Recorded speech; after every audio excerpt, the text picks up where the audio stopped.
Wannan bidiyo na zuwa muku ne kai tsaye daga tashar Tumbin Giwa.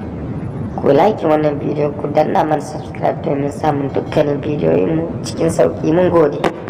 Lafiya uwar jiki. A yau wannan shirin za mai da hankali ne akan maganin da ya shafi na ciwon haƙori. Kyautar da zaton da muke duk wanda yake kallon bidiyon na yanzu ya taɓa fama da ciwon haƙori, ko na fama da shi yanzu, ko kuma na tsoron fama da shi nan gaba, ko kuma akwai wani ɗan uwan shi da yake fama da wannan matsala.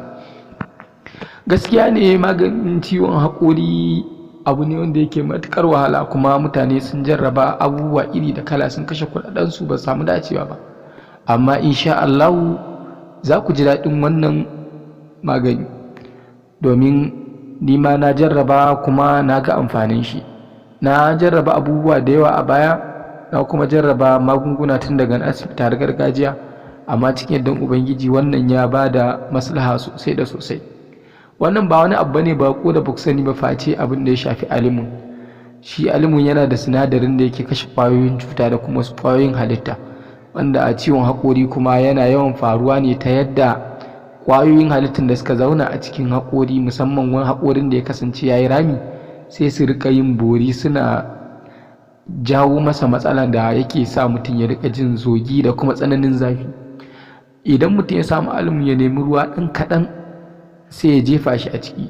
A lokacin da ya jefa shi a ciki, ya daɗe ta inda ruwan ya ɗauki wannan alimun, sai ya sa a bakin shi ya rika kurkure yana zubarwa.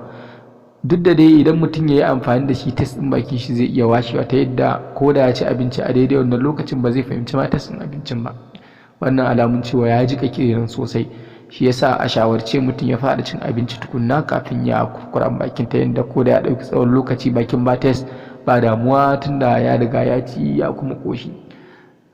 Ga duk wanda ya ji daɗin wannan abin ko kuma ke yawan tambaya ko ƙarin bayani, ya mana bayani a comment section. Mun gode. Ku danna mana subscribe, ku yi like wannan bidiyo, idan da dama kuma ku yi share mu ƴan uwa da abokan arziki domin su ma su amfana.